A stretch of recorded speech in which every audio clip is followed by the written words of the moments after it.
Boom. All right, brother. We All are right. live. So every time. So it's been a long week. I've been patiently waiting to have this guest on here. So tonight we've got a real badass in the house, legit, like from Huge. the Repo King of the Jungle is in the house with us tonight.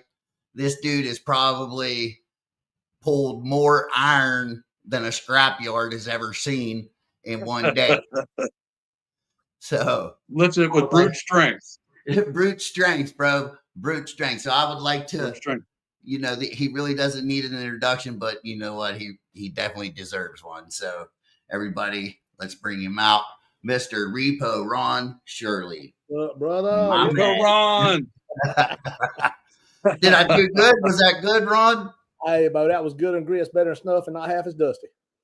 Boom, there it is. So that's the first thing I want to talk about. Okay. So every time I watched your show, like, dude, like I have permagrin because I can't stop laughing. Because, dude, you have some of the best one-liners that I have ever, like, listen, I've been, I think you told your wife, Amy, girl, you're about as caring as a dead cat, dude. Yeah, I didn't tell her that but once, so. I think the one-liners, that's a Southern thing. When you come from the South, you got to come quick with the one-liners. I bet you had an uncle or someone that probably tore you up, Ron, growing up, didn't you? I did, man. I'll be honest with you. So short story, I've always wore the same haircut since I was 12. I wear a flat top. Now, I dye mine blonde, but it was white. So my grandpa, he was a World War II tank commander. And we grew up in battlefields.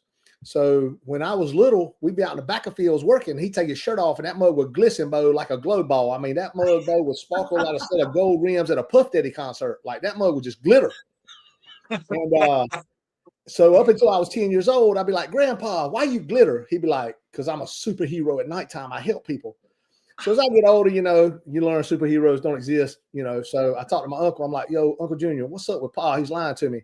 He's like, look, boy, your grandpa was a World War II tank commander. His tank got hit, and he drug 4 men that had their legs and everything crippled to safety. When he went to get the 5th one, the tank exploded, and it put over 1,000 pieces of shrapnel in them. So everything you see glittering are pieces of shrapnel they couldn't get out. Jesus. So, Bo, from 10 years old on, you talk about superhero, Bo, that mug was cooler to me than a polar bear's paw on Christmas Island. And he had all these one-liners. Like, he always had these one-liners.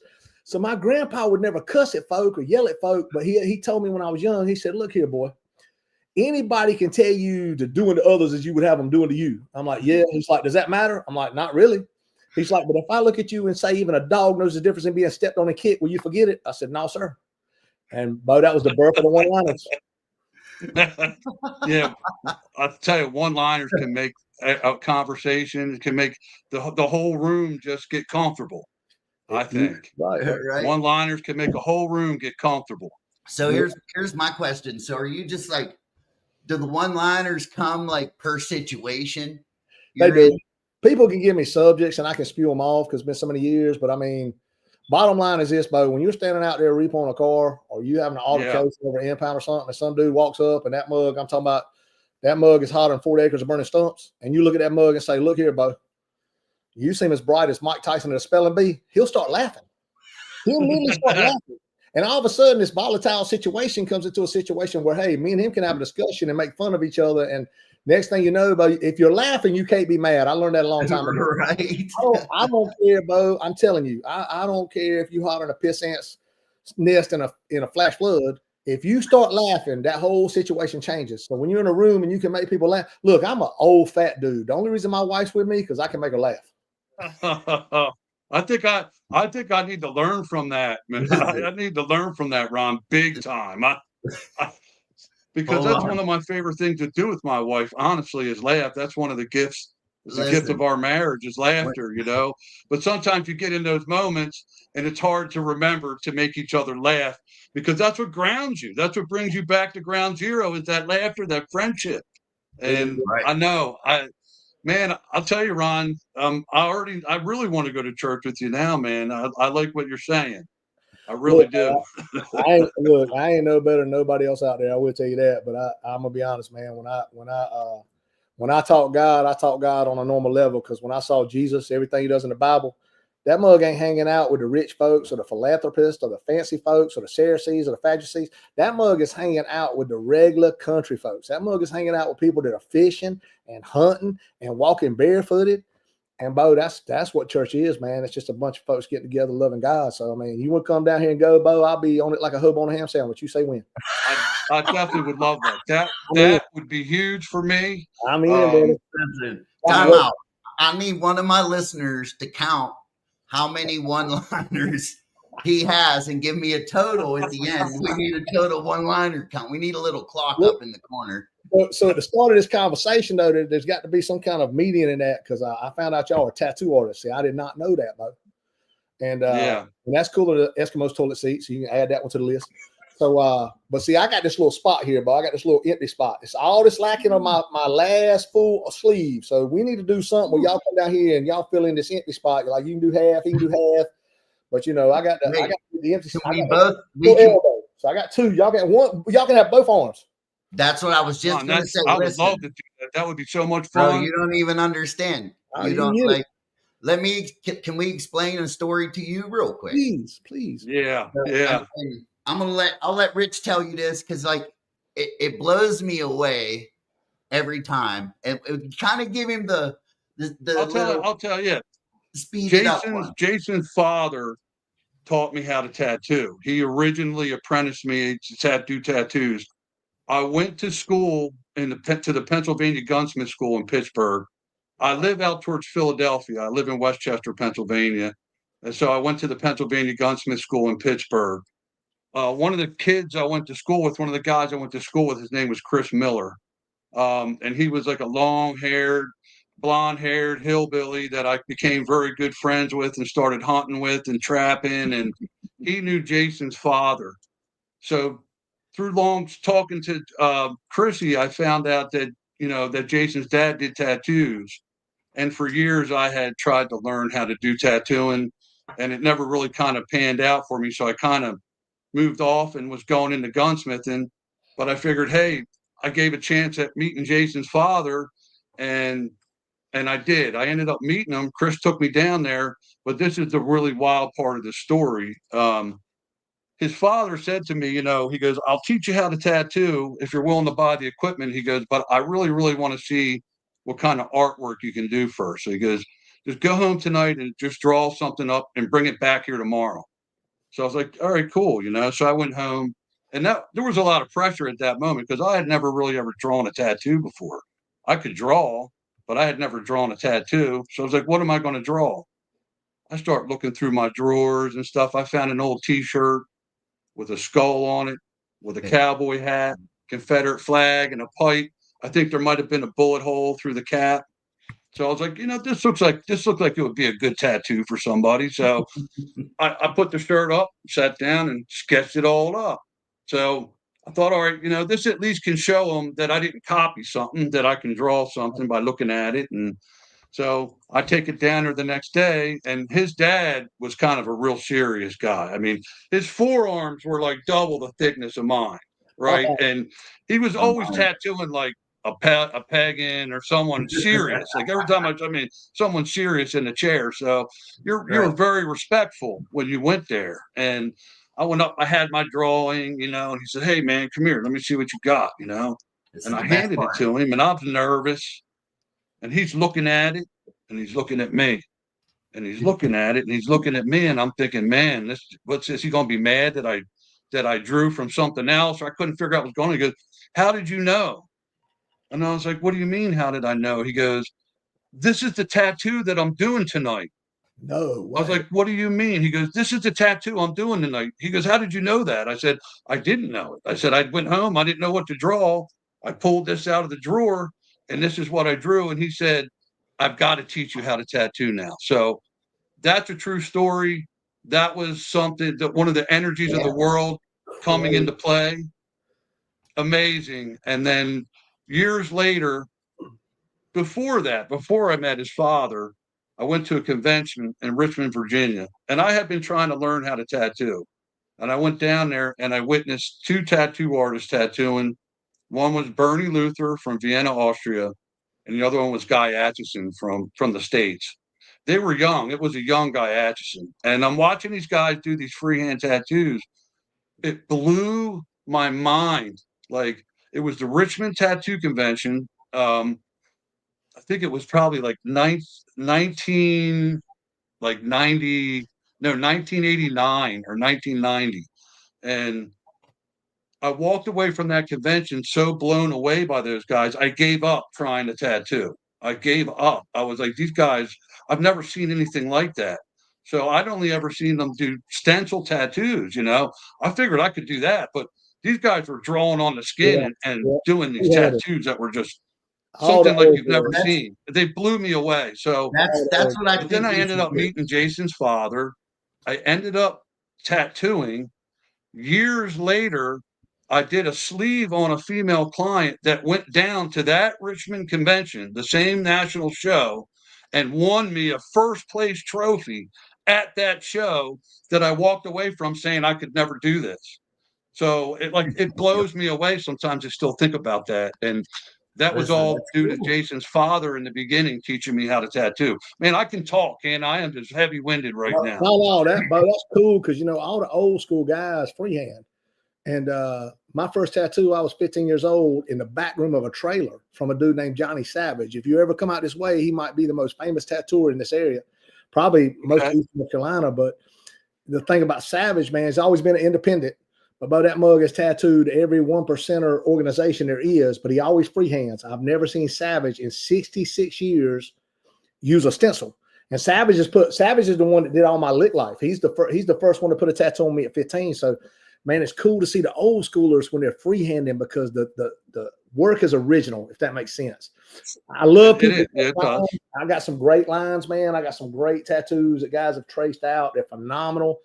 But Bo, when you got a guy on there freehanding and he knows what he's doing, he's putting his soul into that work, and that work is in your life forever, man. And that's a piece of him with you, and the story that comes with it is always phenomenal, bro. Right. One thing about freehanding is that I've always found you can make it flow better with the body part you're drawing it on. It just you can kind of use the body part itself to create the image in a sense. So it always seems to fit better as far as freehand work on sleeve work when you're filling in those spaces, because you can do all the little nuances off of the old tattoos too that can tie into this piece, like whether you create a little smoke or rays coming out or something, some negative space work. Because sometimes that negative space around the old tattoos that you're working up against is as important as the image itself. So, all right. Boom. Hey, look. I don't know if you're seeing the Facebook comments, Mo, but this mug just said, Jason needs to do my tattoo. David Matthews. I don't know if you see all these. I mean, it's lighting up on here, man. Who is Moonshine Roger Davison? He's talking to you. Yeah. Moonshine Roger's awesome. There's one of my employees, Melissa. She's a great girl. Man, that thing's blowing up over here, but you got 1,000 people. I'm trying to get there. Johnny Savage. I'm going to remember that name. Johnny Savage. You just Google Johnny Savage. I'm being honest with you, man. Johnny Savage. I'm going to. He was actually on my TV show, man. Savage is So I was going to ask you. Yeah. Was he the one that come blowing in there? Are you serious? Johnny Savage. Look, man. I just watched that episode. I've met some bad dudes in my life. Now, I'm being honest. I mean, I've met some guys who weren't the toughest in the world, but out the 10 toughest, right? 7 out of 10 send them Christmas cards every year. Like, I've met some of them top tier crazy dudes. You know what I mean? Johnny Savage, and he was one of them. In my world, that mug is tougher than Tarzan feet. Nobody steps to Johnny Savage. I mean, I'm not trying to be funny. He's not a big dude, man. Johnny's probably 6 foot tall, probably 200 pounds, 190 pounds. But Bo, right. Once in a while, there's that one man that can throw them hands. You know what I mean? Oh yeah. Hit you so hard when you wake up, your clothes will be back in style. See, there it is, the one-liners, man. I love it. One of the baddest men I've ever met. But I gotta meet this guy someday. Hopefully, I Oh, would bro, love to meet this listen, guy. he He come come in down there. here, man. Johnny runs a place called Little John Social Club. He's got a little tattoo parlor, but his son got killed in front of his tattoo parlor about 20 years ago, Little John. He opened up a social club in honor of Little John. And so we go down there from time to time. It's only about 45 minutes away, but Johnny has dedicated his life to helping people, Bo. And then don't get me wrong now, Johnny's pulled a dime in prison, and Johnny's been there, done that. But man, he's turned his life around, Bo, and he's always had a great heart. And Bo, I'm telling you, if y'all ever come down here, the first place we'll go is a Little John Social Club. I introduce you to Johnny. Y'all probably spend all day talking. I'll probably have to leave and come back. Listen, I don't know what just happened, but I now have Facebook comments. I'm getting YouTube comments. I'm getting Facebook now. I don't know what. Look, it is Your wife. probably you. It's me, the vibe coming off of Mr. Ron, Repo Ron over here. Daniel Stevens just said y'all gonna have a lot of tattoos to do here in North Carolina, so y'all better get ready. I think y'all. Listen, dude, I'm telling you. Me and Rich was just talking, Mr. Lit Tarzan. We were just saying, like, dude, we want to get somebody on that will let us tattoo them live on the podcast. You got it. And then one on each side, like at the same time. Well, I'm telling you, I got two little space. I got this little space. I got the same two spaces. I ain't finished. I'm here. I'm covered. All the way down. I'm covered. I don't want to do my hands, but that's my next two spaces. And then I'll be honest with you, Bo. When I turn 55, which is 2 years, I'm getting a full neck piece. So, I just, Bo, man, I'll be honest with you. I use my tattoos as my ministry, though. Yes. So, I do. My tattoos are my life story. They're my ministry, Bo. I've got lines and chains breaking. And, man, I use it when I deal with all these kids, man, that just think there's no way out. There's always a way out, Bo. I ain't saying it's an easy way out, but there's always a way out, bro. I mean, look, man, life's easier when you plow around the stumps. You ain't got to hit them head on. That's all I'm saying. Nothing worthwhile is easy. You know what I'm saying? Trying to do something worthwhile is usually hard in life, and anything that comes fast usually isn't real good either. So, I agree with you 100% on that, buddy. Boom. Yeah, here it is, Facebook now. Yeah, so there's some questions for you. So, how long have you? So, I was reading your bio a little bit on you, and because you got to do a little bit of your work on your guest and stuff. But how long have you been in religion, or what? So you're a ordained minister? I'm an ordained evangelist. Okay, so explain that to me. What is? So once you get into the Bible a little bit, man, there's actually a lot of verses in there that tells you what's required of a pastor, what's required of a deacon, what's required of an elder. Unfortunately, I don't meet those requirements because of the lifestyle I chose to leave up until I was in my 30s. But I can be an evangelist, and that just basically, man, all I do is try to get people to the cross. I don't say I'm better than anybody else, Bo. I talk about the third cross. I talk about what Jesus done in my life. But the thing is, what you got to remember is before Paul was Paul, he was Saul. Okay. And that's one of the biggest. So Paul wrote 2/3 of the New Testament, but he was Saul, and his job was to kill Christians. That man beheaded women and children and babies. He cut the babies' heads off, cut women's heads off, cut men's heads off. This was the most vindictive, evil man that lived during the time after Jesus. And he became the gentleman that wrote 2/3 of the New Testament. Paul couldn't be a pastor. Paul had to be an evangelist. And so that's what I am, Bo. So basically my whole job is, Bo, is, I'm not saying that there's a difference in dancing with the devil and sleeping with him. But I mean, Bo, the only way to reach the wolves is to go to the wolf den. Now, you ain't got to sleep in there with them, but you got to stay at the entrance and be with the wolves. Otherwise, cuz they just going to keep eating the sheep. And so, man, my whole thing is about the one. I care about just one person. I don't know, man. I'm sure y'all have seen that picture. Everybody's seen it. Jesus is carrying a lamb on his shoulder. You ever seen that picture? Yes. Well, he's got a little baby lamb on his shoulder. And what people don't understand about that picture is Jesus tells a parable about if one lamb leaves the flock, I will leave 99 to find one. And what they don't understand is during the time of Jesus, during the shepherd's time, if a lamb left a flock, they would go retrieve it. If the lamb left again, they would break all 4 of the lamb's legs. So they broke all 4 legs on this little critter. Then they would put the lamb around their neck and carry it every day and set it down to eat and set it down to drink. And when the lamb healed, the lamb would never leave the shepherd's side. So my whole thing is teach people, look, Bo, Jesus might break you, and you might get broke in your life before Jesus, and you might get broke after Jesus, but he'll carry you. And when he sets you back down, I promise you, you'll stay in the field. And that's what evangelists do. That's it. I almost think it takes getting broken sometimes to really to look for the Lord and maybe, you know, sometimes when you get broken in life is when you actually find yourself alone, and that's when you actually might hear the voice of God, is when you're alone and you're on your own and you're during that time of trouble. And well, I'm not trying to be ugly. Who needs them when they're not in trouble? Who needs a boat if they ain't drowning? You know what I'm saying? Who, if they don't need to cross water? Who needs an umbrella if it ain't raining? I mean, I could have other uses for an umbrella if it ain't raining. Why does that not surprise me, bro? I mean, bro, I'll fill that thing up with moonshine if I have to.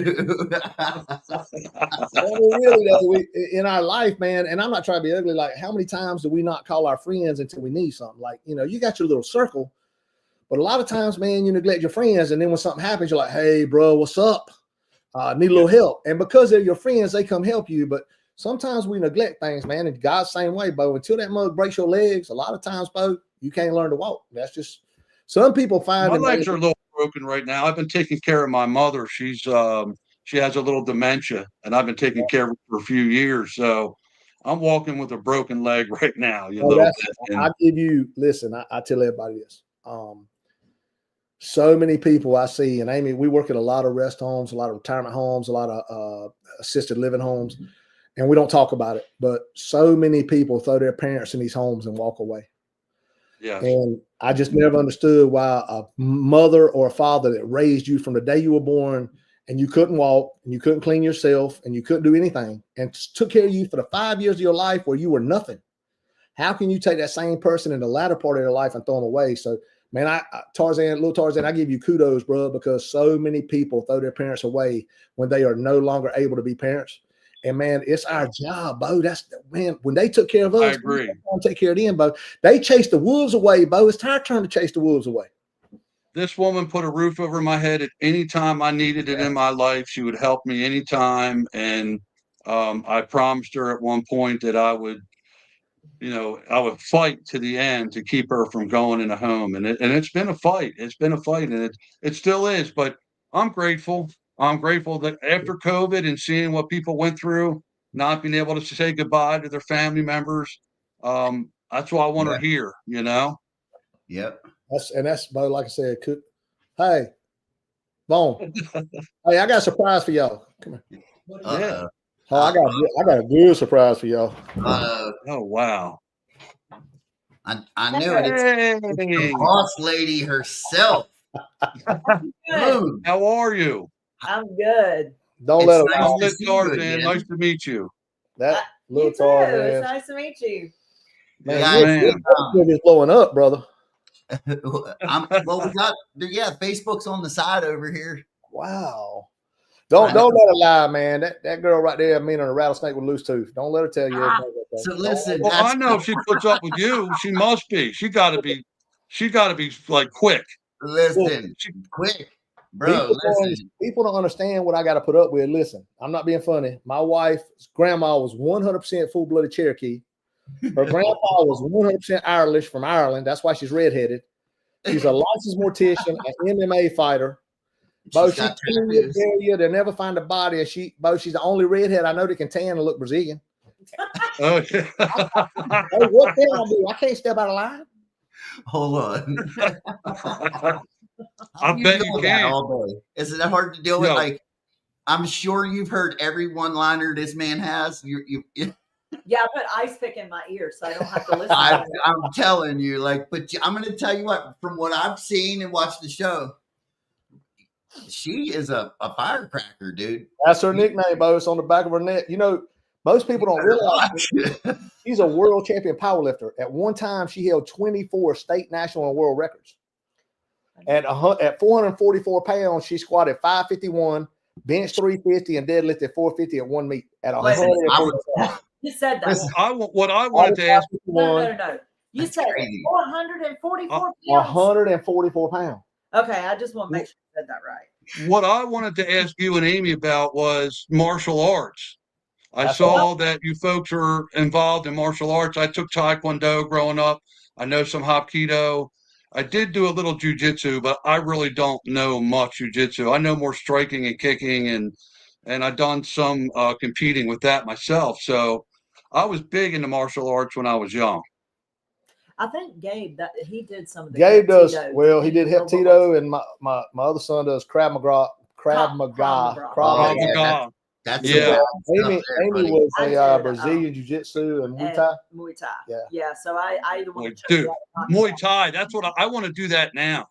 I want to get my son. My son's 14. I keep telling him at some point I want him and me to take a Muay Thai class. There's Silgy. Hey, listen, I can kick, man. I'm pretty tall and I'm still pretty limber. I can kick hard. When you take Taekwondo and they teach you how to kick and punch right, you never really lose that. No, I agree. You don't forget. It's like riding a bike. You never forget how to do it. Yeah. Man. You know, they teach you to keep your bones lined up, and man. Yeah. Bro, now I see why you started the whole repo business, because it's not you that they're scared of. You take her out there. Look, we got over, bro. Look, we got a deal. I deal with them in the field. She deals with them in the office, and ain't nobody ever walked that office in number one position. She's always top dog. So that leads me to one of my questions. So, how tired of setting up that office do you get? Because they blow that thing apart. I mean, like, well, I know it is. One time on the show, I got really, really smart, and I decided to super glue everything down. So that's probably one of my better ones. That's funny. But honestly, we don't keep that much in the office anymore. It's pretty much standing room only when you walk in there, and there's only a couple things in there and on the wall, so people can't tear it up. Was that the actual office? Was that really your office that you were filming in? Oh yeah. Because a lot of times they set up studios to film these reality shows. Look, we tell everybody, here's the funny part. So if you look back at the annals of award shows for reality shows, we were never available for an award. And the reason why is our first season was 100% real. Our second season was 60-40. Our third season was 40-60 their way. And then our fourth season was about 10% us and 90% them. And that's why we quit. But we could not get awards because we didn't have writers. So, and I love all the guys at Duck Dynasty, greatest guys in the world, Dog the Bounty Hunter, greatest guys in the world. We know them all. Lots of reality shows, but they all had writers and they did scripts. Yes. We never listen. I understand. We did a tattoo show called Extreme Ink years ago, and we had Sundance Films come down from New York and jock our strap and do all this stuff. And the next thing I know, Miami Ink was thrown on the air, and they stole every idea we had. I mean, I can sit there and say that till I'm blue in the face, and people will think I'm full of whatever. But it's a true story. So I know exactly what you're saying. Because a lot of times it's hard to have a shop full of people that are going to film well enough. They usually will take the idea and find people they know are going to film well and create it that way with some like actors, really. It's not like they really do a real reality show. You're right. The only reason we got a show is because we never tried to get a show. Amy was a mortician and a world champion powerlifter and did MMA. She was 7-0. Wait, you were a mortician too? Oh, she's a licensed mortician and funeral director. So yeah. Listen, there's nothing more heavy metal than you right now. Yeah, like, she will kill you and embalm you at the same time, dude. She'll kill you and embalm you. Look, I always tell people, Ronnie can marry you and I can bury you. Yeah, that's a dude. Why do you not have that? I always tell people, and I'm gonna tell both of y'all because I consider us friends now. If I disappear, find a fresh dug grave in the last 3 days and look under the vault. She done told me where she's putting it. Bro, if you disappear, I ain't coming anywhere near that place, dog. Listen. I got to ask this question: how did you folks meet each other? Yeah. We said hello. Where and how did you folks meet? We said hello. No, Ron, listen. I know you didn't say hello, bro. Look, you don't say hello. I know you knocked her socks off with something. Nope. I chased that girl for bro. She worked 3 jobs and she was paying herself through college. She paid her own way through college, and I was a repo man. I worked nights. One of her jobs was a waitress. Well, me and my brother, who he's got money, I don't, and then the guy that I used to hang out with, my best friend, he's no longer with us. But he's 6'6", 385 pounds. In 2002, he won 4th strongest man in the world. His name's Johnny Perry. 26-inch biceps, bigger than any offensive NFL lineman you ever seen. So all of us would hang out, and we all got this crush on Amy. All of us. Oh, Well, Jason had the money. Johnny had the size and the look. I didn't have nothing. So I went to the house, and I had this pickup truck, Bo, that was wrecked on the passenger side, so you had to call through the driver's side. We called Old Goldie. So I played this real poor country boy thing, and I would go up to the restaurant, and I'd buy a cup of coffee, leave her a tip, then I'd go out to her car, and like when I knew she was on a diet, I would take Hershey Kisses and eat all the Hershey Kisses and wrap them back up and leave them on her car and be like, I just want to give you some kisses, but I didn't want you to get the sugar. oh. I knew it, dude. I knew it. I knew it. I knew it. I knew it was not a hello. That's good. Now let's hear how it really happened, Amy. It was so bad. I'm serious. I'm telling you. It was so bad. I guess what actually really got me though is I just got out of a long-term relationship with this, for lack of a better term, little rich preppy boy. And I was like, all right. I was like, Ronnie did like chase me literally probably 2 to 3 weeks. Yeah, it was a long time. And I was like, all right. I was like, you know what? I'm gonna go out with this guy. You know, he's broke, he ain't got no money, so he gonna treat me like gold. I'm gonna be it. You know what I mean? I ain't gonna say that happened either. But that's how it all got started. Hey, look, that girl was in love from day one. Look, our first date, this is no lie, our first date, what did I hit? I was on a rollback because I had to work. What did I hit on the rollback? A deer. And I loaded that mug on the rollback, took it home and skinned it with her with me. First date. And you know what I said? I said, this is too much for me. You said, this is a real man. You said, hell with that rich boy. I got me a real man now. That's right, man. Her actual words were, you might be too redneck. I'm like, skinning and grinning. Skinning and grinning. I took that dough home, skinned that mug out, put it in the freezer, and then we went and ate dinner. Oh, wow. Yeah. So that's a great story.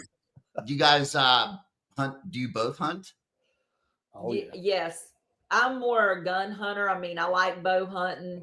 I do not like crossbow hunting at all whatsoever. So I will bow hunt, but I'm usually a gun hunter. I'm a bow hunter. Yeah, Ronnie's the bow hunter. I think we've got, and I'm not trying to brag, I'm not in any way. I mean, we've been fortunate with a TV show, got to go all over the world. Yeah. But I think we got 41 whitetail mounts, a couple of Neil guys, 6, 7. So that's on I seen a video with the big giant wall. Yeah, we got 2 walls that are packed. And it's in your home? Yeah.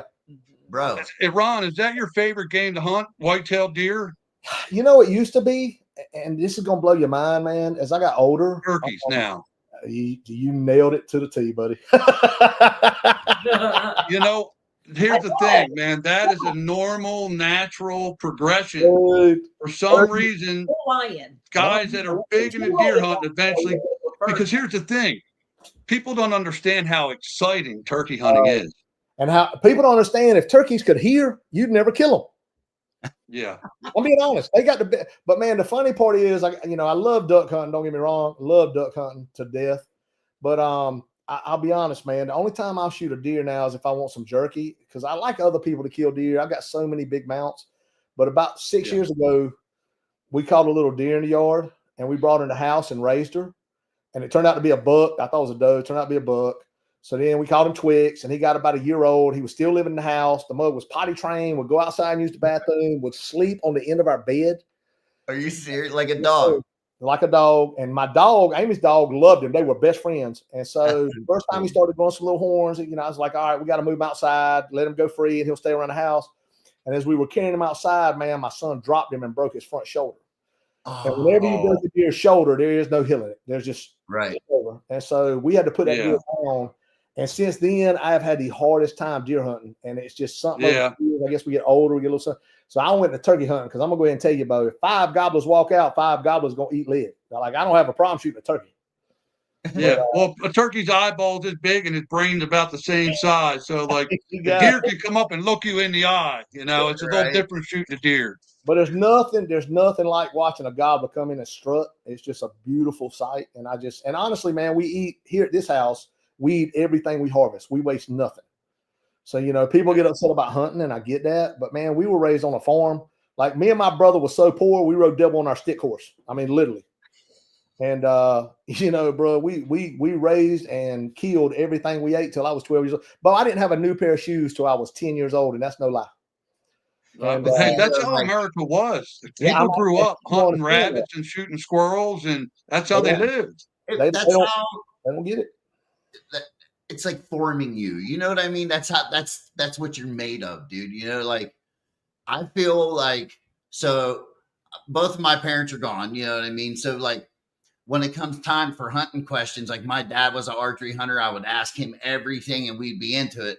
But then Rich would have these conversations with my dad. So now Rich gets to give me a lot of information. And so I'm like, he's telling me about this cover scent and all this stuff. I get it. And I call him back. I'm like, dude, like this stuff is freaking amazing. He's like, what do you mean? I said, listen, dude, I wanted to shoot a deer from the ground with my crossbow. And I mean, like, dude, I mean, just sitting there. Like, I don't want him. I just want to sit there. Right. Yep. I'm sitting there. I have this cover scent on. No lie, man. 3, 4, 10 turkeys just coming by. I could have reached out and grabbed one. Right. So they go around. I thought they leave, you know, time, whatever. I call Rich. I'm like, dude, not only was there like 15 turkeys right there, but like, soon as I got up to walk over, there was a whole herd of deer over there. I'm like, dude, it's ninja in a bottle.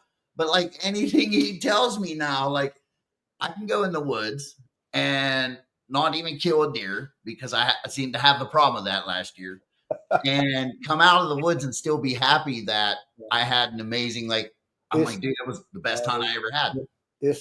I couldn't give him a bad piece of advice last year. It was just every time you come out of the woods, he would tell me what was going on, and I would say, hey, listen, try this. And one day it was like, I knew the full moon was coming, and it was a full moon. I said, listen, man, if you're going to hunt, instead of going out first thing in the morning, go out at like 9 a.m.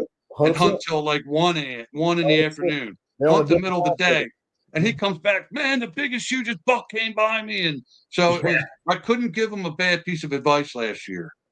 And man, the funny part is, like, you know, if you hunt long enough, you learn, you know, so much about how the animals react. And it's just, sometimes it's just about learning.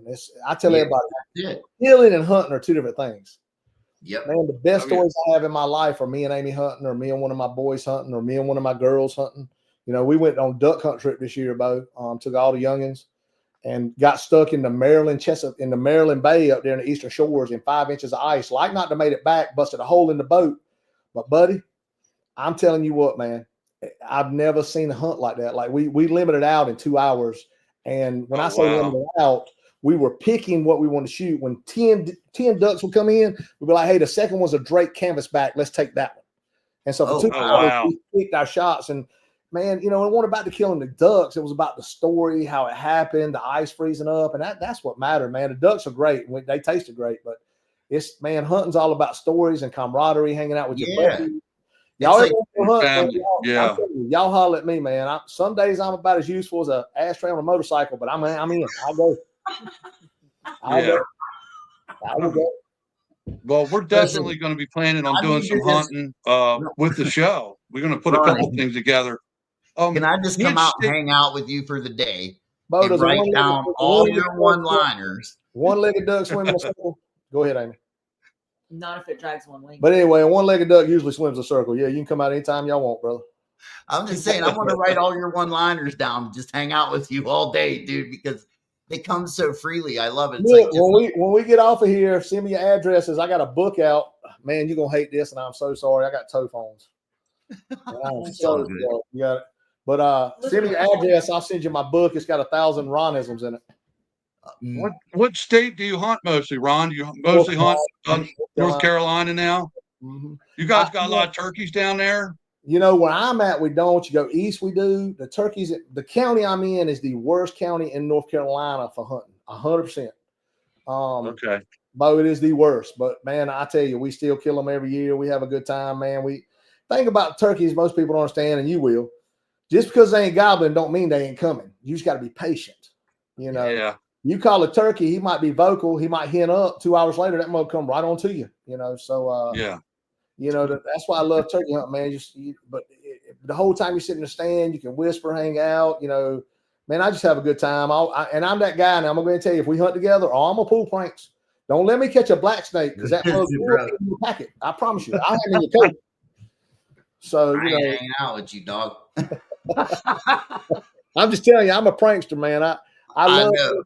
Like I got a buddy, man. He had a little bit of money. He went and bought one of them high dollar, I don't know. They're called redneck blinds, deer blinds. Man, them mugs are insulated, got a little stove, a little heater. So Right. Oh, man. Got the swivel seat in there. Oh, Got the swivel seat. Windows. And so right before season, I went and caught 4 raccoons in my raccoon traps, man, live, and let them go in his little hut like 3 days before season.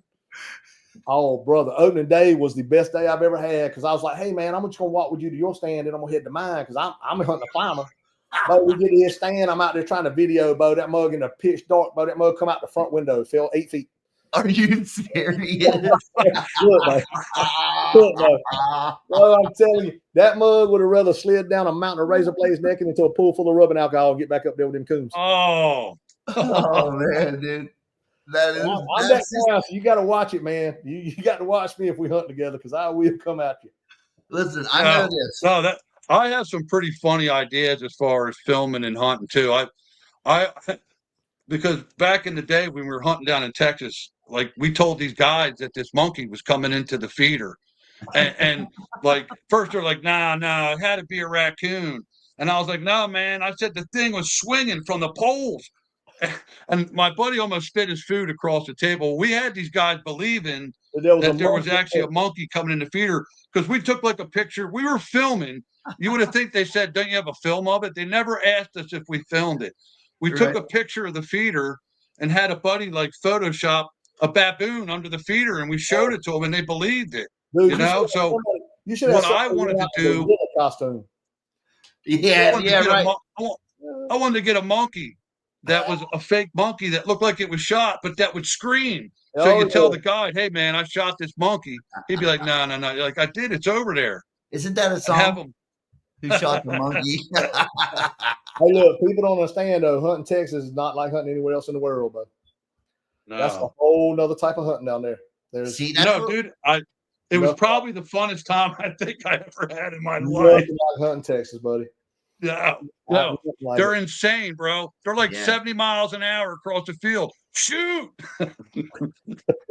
Shoot! I'm like, what? Shoot! I can't hold still. Yeah, sometimes I say that to my wife. I try to get her run across the yard with some antlers on during season, but I don't think the cat's going. Bro, listen, I'm waiting to see like a right hook come out. You get you, dude. Hey, I'm telling you, y'all don't understand, bro. I'm telling you that would be fun with suction cup arrows. Just whack her. It wouldn't be fun for me. Not 10 minutes later. What's up, Rick? Hello, Rick Dorn. Hello, Rick. He'd be pissed off as a black snake hitting a brush hog. I got one in. I'll tell you, turkey hunting is exciting. I didn't realize it because I didn't do a whole lot of it. I mean, I did some, but a few, probably, I don't know, maybe it was about 5 or 6 years back. I did a turkey hunt in Kentucky, and man, when those gobblers were coming in and hammering off, my heart it was like almost worse adrenaline than deer hunting. I didn't realize how much adrenaline you get from turkey hunting. So it is. And I've had some other buddies that have like kind of gone from big time deer hunters into turkey hunting as well. So I'm at this stage, and I like I said, I still deer hunt, man. But I take now it's funny. I take a lot of youth. I try to help them get their first buck. I try to introduce them to bow hunting or crossbow hunting. I don't know, man. Just trying to pass it along. But I'm gonna tell you, turkey hunting. What's up, Morgan?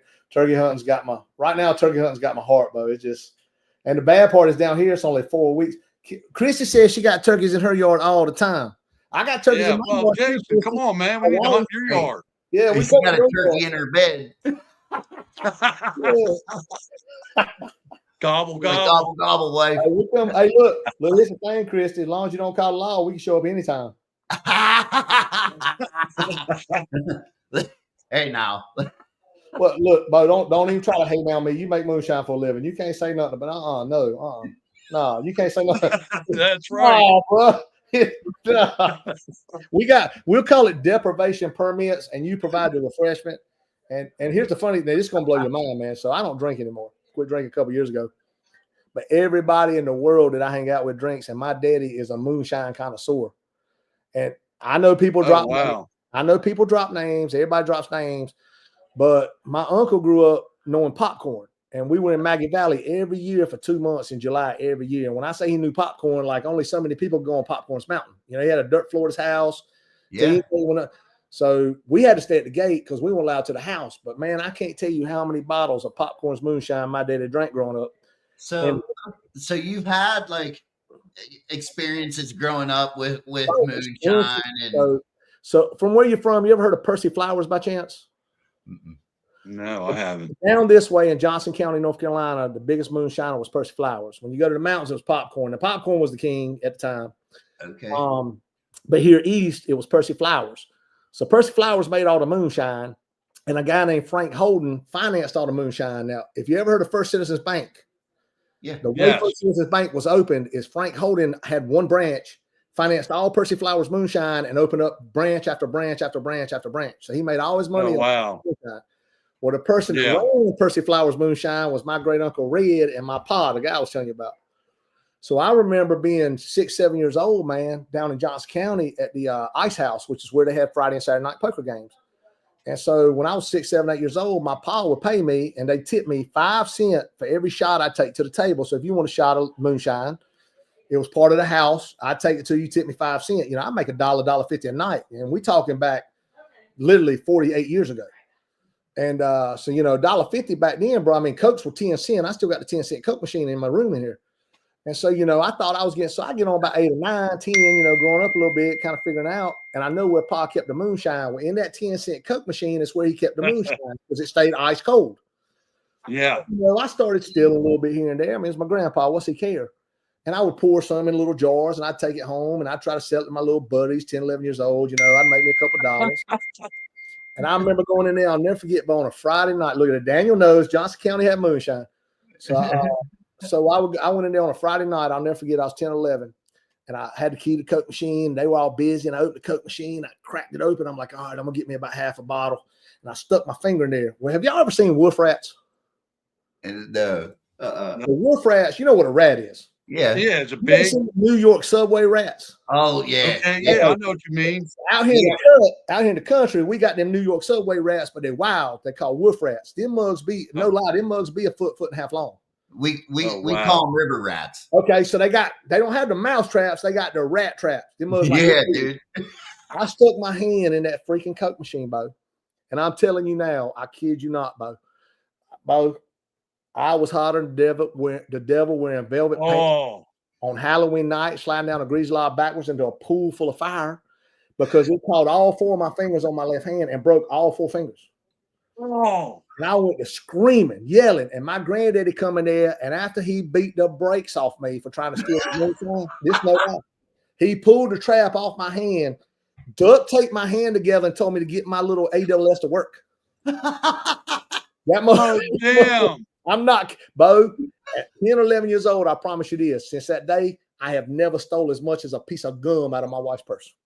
Yeah. God, honest, true story. He broke. Bo, I don't think my hand's ever been the same. I still got a crooked finger right there. I can see that. You got a rat finger. He let the trap stay on your hand and then whooped your ass and then took the trap off and take my hand with duct tape, Bo, and said, get to work because I had to go serve the shots at the table. So all night long, I'm like one-handed over there. You know how you cry and he's like, but it taught me a lesson, Bo, and that's back. You know, you did that today, you'd be in prison for child abuse. Right. When I drank, I was probably 29, 30, 31. I'll be honest with you. I drank every kind of moonshine under the sun. And then y'all, you know, back then there was only 5 or 6 flavors. I mean, we didn't have what y'all have now. Sammy. Now y'all have done, I'm telling you, Bo, it's like trying to find an Eskimo's toilet seat on Christmas Island. There's a million of them. Y'all got a million flavors. Y'all got, if I did drink, I'd probably not be a good thing because I'd have to try every single one of them flavors. So that's the thing. I don't know if you've seen what I went with. Like I did an orange cinnamon roll. So that's what I turned into a sipping cream. But I had to make moonshine out of day-old pastries. Really? Yes.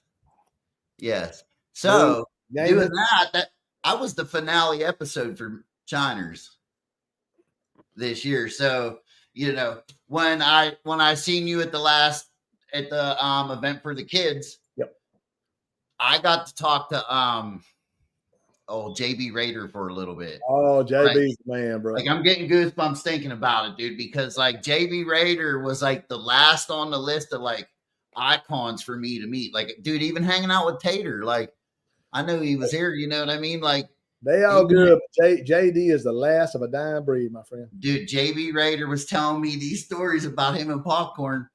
And he says, Popcorn went to light that propane tank. He says, he got all fired up. It wouldn't light.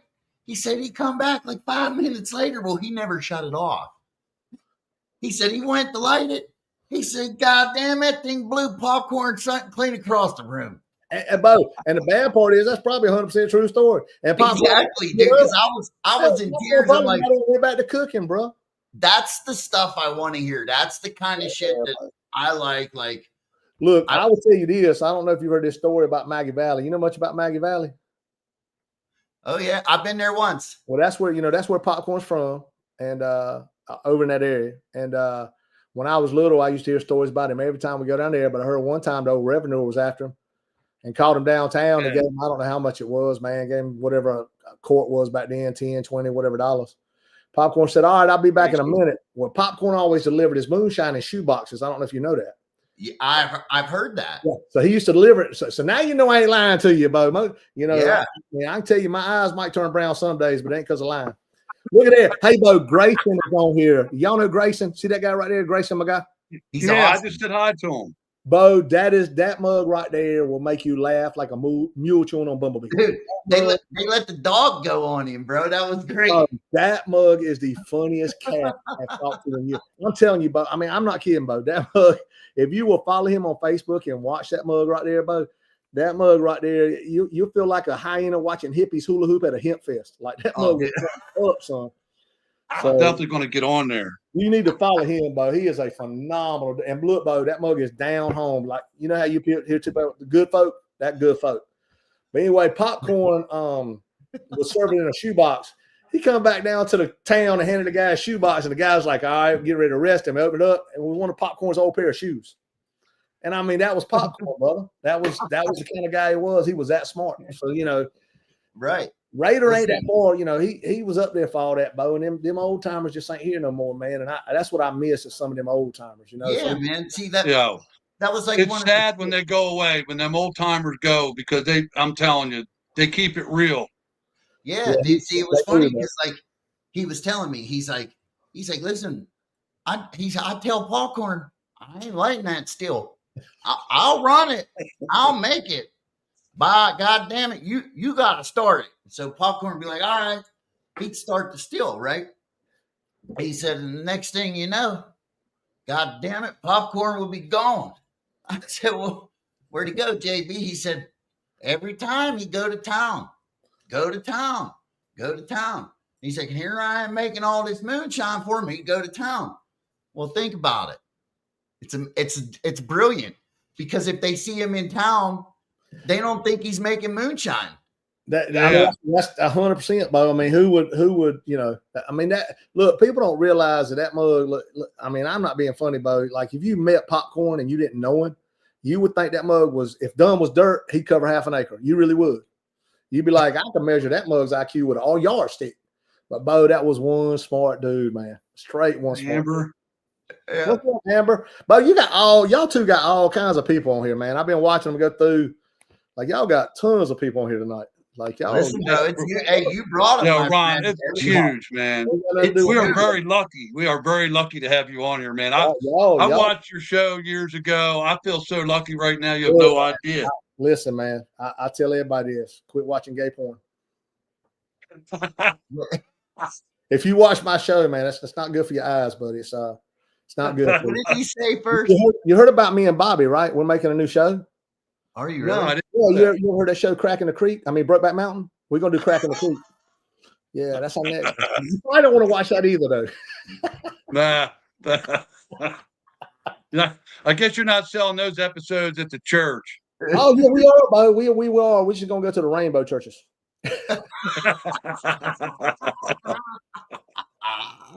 I've learned one thing, bro. I'll be honest with you. I've learned one thing in my lifetime. I mean, I'm open about my life, man. I was a horrible drug addict. Sold a lot of steroids, did a lot of hard drugs, man. I'm real open. I'm an open book. I got raped for 6 months between 15 and 16. I was locked up in a ward. And, man, for a long time, I hated this world. But I learned a long time ago, Bo, that if you can't laugh about things, you can't get through them. That's and right. I mean That's that. for sure. If you can't laugh about it at some point, man, you can't get through them, Bo. And so, our son got murdered 3.5 years ago. And it's going to sound crazy to a lot of people because I catch a lot of slack. But, man, we make jokes about it all the time. Because, Bo, what are we going to do? Sit around and cry, sulk? Right. Or are we going to remember the good times and joke, I mean, and this sounds horrible. Like, people that don't understand us don't understand how we are. But, like, we were duck hunting this year. And the ducks were coming in. And they shot my son. They shot 20 times at the car. And 17 shots hit. And 7 shots were deadly. And so we're all duck hunting, we're hanging out, and we're missing all the ducks that morning. It's just a bad morning. Some mornings you have those, you know how it is. And the guy looked at us, man. It's one of my buddies. He said, maybe we should call them guys that shot your son. And bro, for just a second, I was like, what? And then I was like, oh, that's pretty funny right there. Teach y'all how to shoot, But that, man, we try to make fun of it and laugh about it because I'm being honest, man. Jesus always tried to keep people light. And Jesus always tried to keep people happy. And Bo, you can't sit around crying, sulking, and being upset, man. My son's not here anymore, but I will see him again. And we just separated. We just separated for a little while. So, I try to take his death, and Amy does too, and we try to make light of it, man. And I try to do that with everything in our life. So when you hear me talking junk or making fun, like the joke I just made about, man, quit watching gay porn because that's what I do. Man, do that to make people laugh. Look, we were at an event not long ago. And that's what happens when you get raped at 15 or 16. You know what I mean? You got to watch the gay porn later a little bit, just a little bit.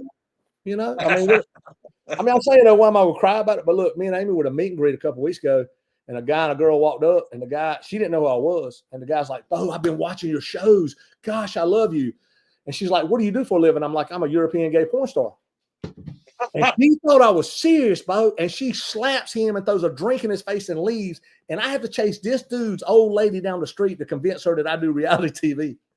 Oh, no. That is hilarious. That went over like a pregnant pole vaulter, homie. Yeah, Ron, listen, you're quick. Your mind is fast. Like, fast, bro. You're quick. Bo, it's just, you got to laugh, though, man. And I mean, listen, look at Daniel. I got to ask you, Ron, and I got to remember to ask you this because I might forget, but do you believe in Bigfoot? Boom. And have you had any personal experiences with you or your family or anyone with Bigfoot? So, my Bigfoot. Yeah, so yes, I knew it was coming. I believe in Bigfoot. I think my wife is his cousin.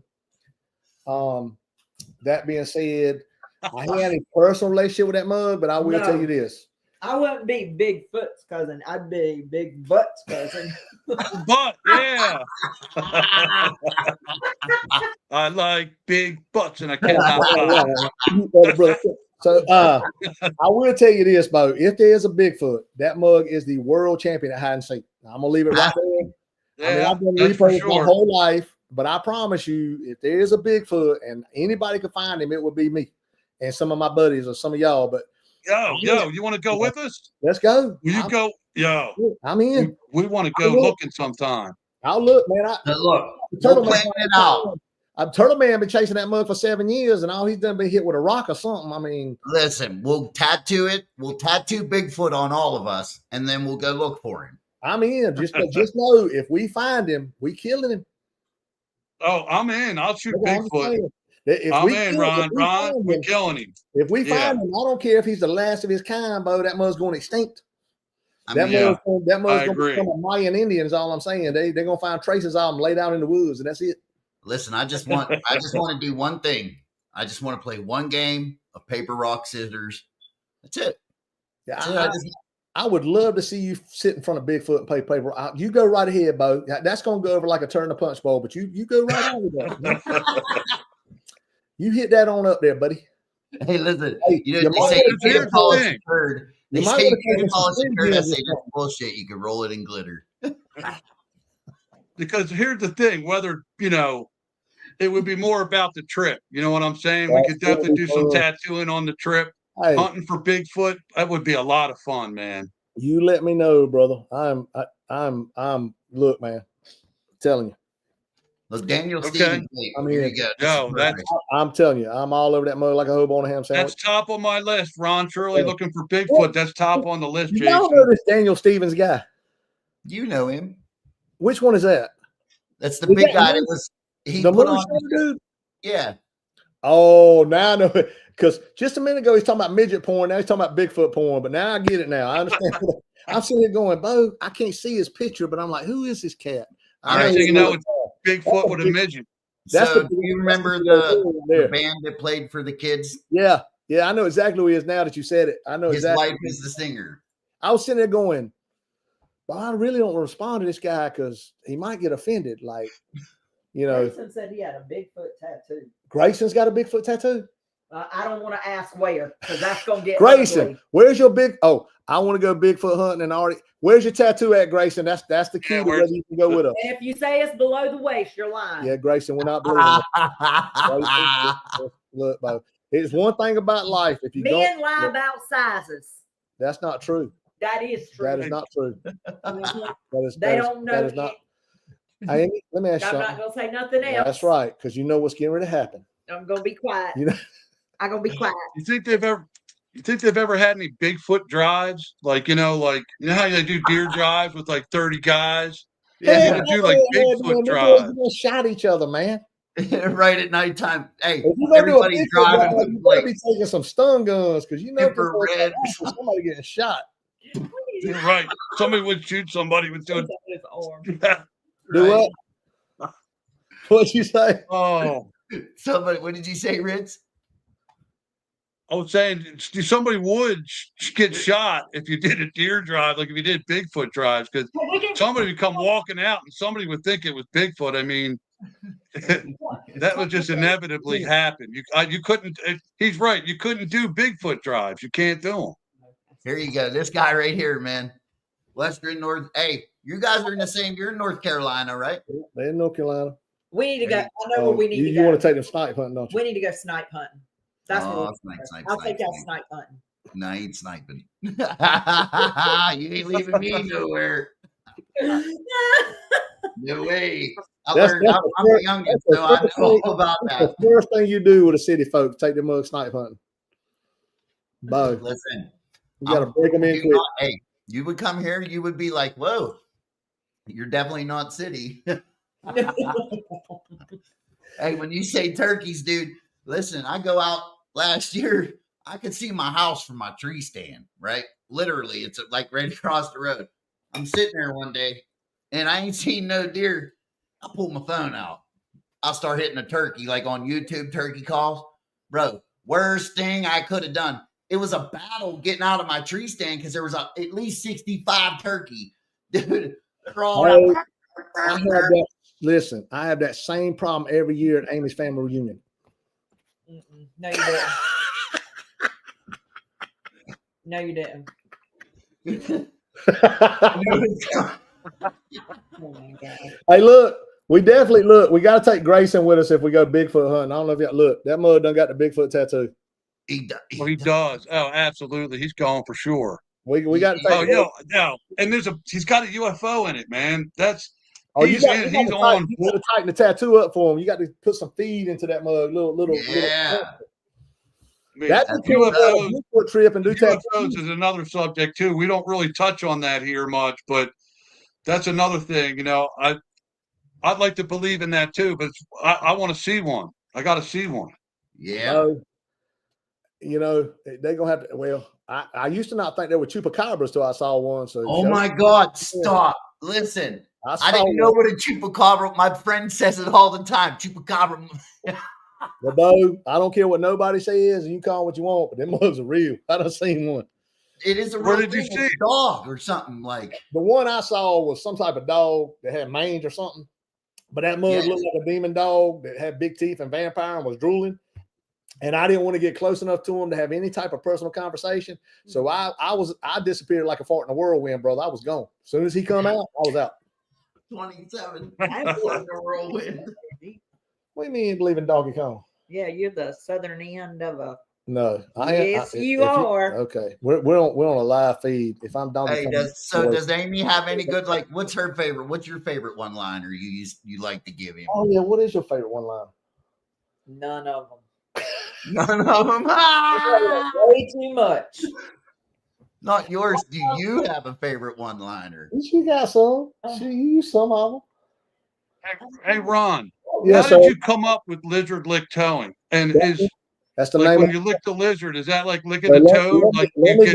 Let me go ahead and blow the rest of your mind when it comes to moonshine. So catch this. This is a true story. You can verify this. Oh. So during Prohibition, the government still made alcohol.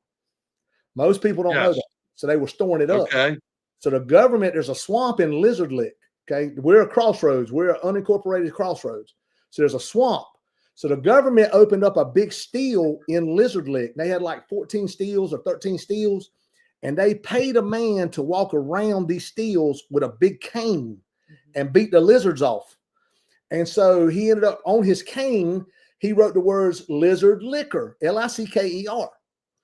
So whenever you wanted some good moonshine and Percy wasn't available, you would go see the Lizard Liquor and he would sell you government moonshine on the side. He had a little entrepreneurship. Dude, my town is named after moonshine. That is huge. Crazy. That is wow, that's huge. That is so really cool. And man, look, that's neat. The Lizard Liquor stick still hangs up in the Lizard Lick Town Hall. It's still there. It's a big old wood hickory stick. It's a long hickory stick, and you can still see where it's engraved. And they just shortened the name from Lizard Liquor to Lizard Lick, and that's how we got our name, man. That's kind of cool. That's cool. Like moonshine. You can see like a green swamp and like a guy coming up out of the swamp with the dripping off the jar. I can see it all. But I'm telling you, that's how we got it. And I'm not being funny. There ain't nobody in the United States got more lizards than we do. And I'm not trying to be funny. Bo, if you walk outside every single morning, you'll step on 10. Like we have the largest surplus of lizards, man. That was the problem. What kind of lizards are they? Yep, they were getting in the mesh, and I guess if they get in the mesh and they put them in there, they get tied up in the spiral. And so that's why you're trying to keep the lizards out the mesh. I guess lizards like mesh, I'm assuming. I don't know. I don't. Yeah. Well, I mean, there's a lot of good stuff in there. You know what I mean? Well, I'm saying, and lizards like sugar, and lizards like water. Sugar water's death to a lizard. You put sugar water out, a lizard's coming. Oh, really? Well, I know lizards like to eat bugs too, and then bugs probably like that sugar too. Everywhere around that old mesh, because back then, they didn't cover the tops. So no, they didn't. They would just put, let them out there. They left them out there, Bo. So we do, man. We got lizard. I'm telling you, you ain't never seen so many lizards down Lizard Lick. That's how we got our name, was from moonshine, and that's the funniest thing, man. What kind of lizards you got? This mug done switched over to tequila on us, man. What? So here's a question. Did the heavy metal moonshine sticker make it on a tow truck yet, or what? It is on the tow truck, buddy. I will send you a picture. That's huge. Yeah, I got it on the lower back side of my best truck. And that's not a lie. It's my night truck that we run every night. I'll pop you if I could, brother. I'll send you a picture of it tomorrow, man. I love the sticker, man. It's a pretty cool sticker. So that sticker there. Now check this out. The guy sitting next to me, my co-host, he did a tattoo on my leg.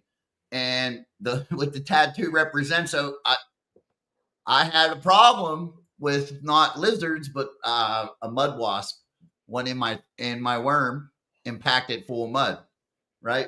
I'm teaching someone how to moonshine one day, and he's like, "Dude, your worm's in there hissing." Wait! You talking about the worm on your steel? Yeah. Okay, we just got. I'm back with you now because you had me worried. But go ahead. Yeah, the worm on my steel. Yeah. So I go in there and check it, and I'm like, I go to feel it, because that's where the water is. That's where it condenses. And dude, the water is like bubbling. I'm like, what? Just boiling hot water. I'm like, holy shit.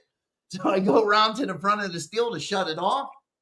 Dude, the thing opened up like a can, like boom, like this at the bottom. Now all the mass that's in there is coming out. It hit the flames underneath. So now my whole floor is burning blue flame. Right?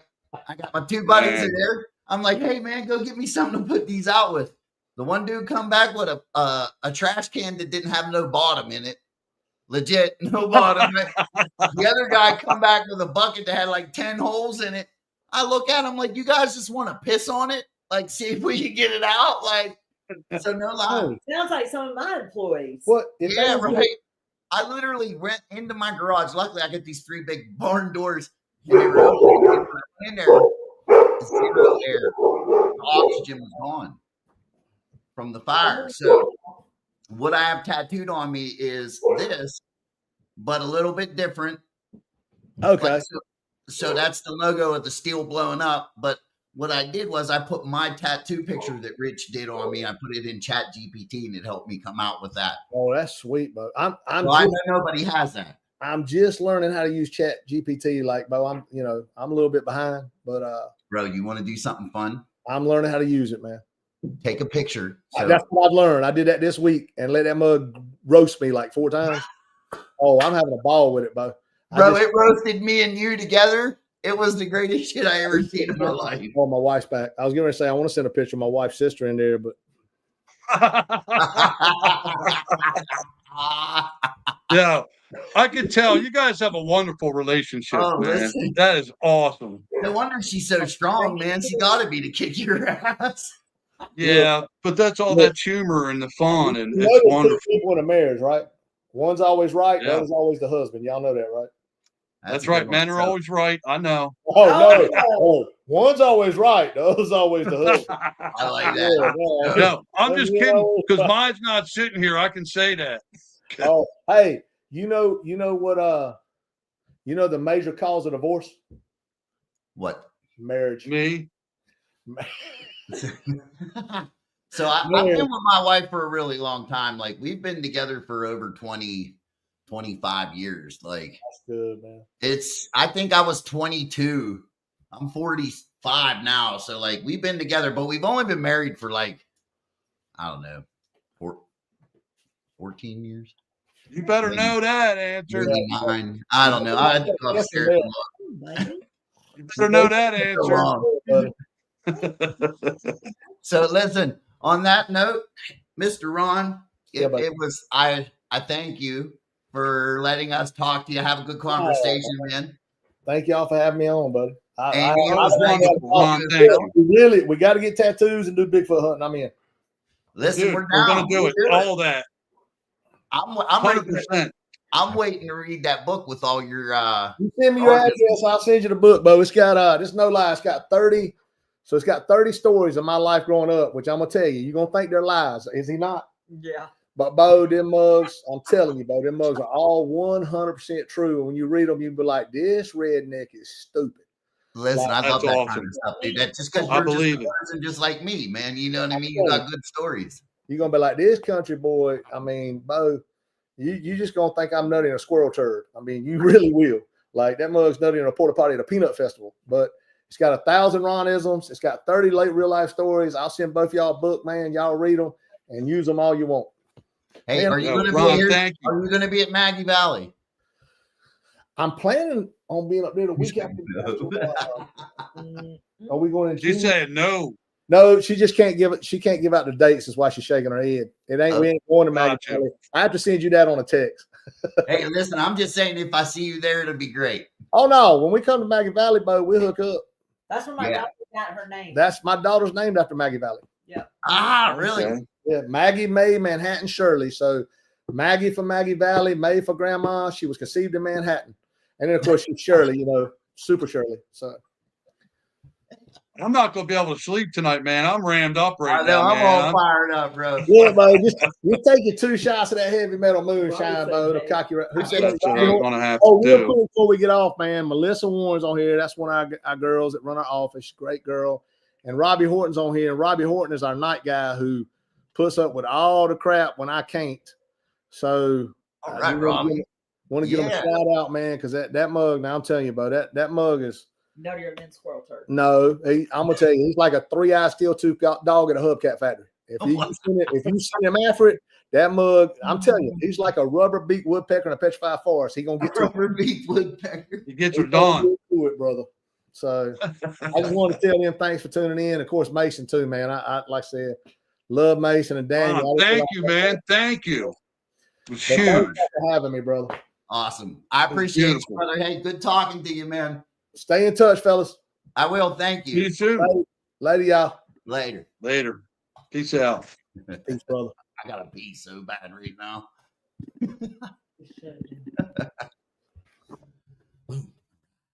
Hold on, Rich. I gotta pee real quick. Hold on. Still live, I think. No, I shut it off. Okay. Oh, I gotta pee. Ooh, I gotta pee.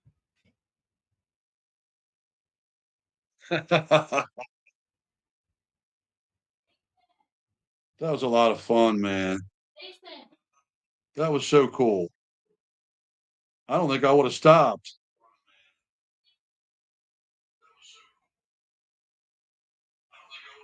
Oh, I didn't even see that. Just saw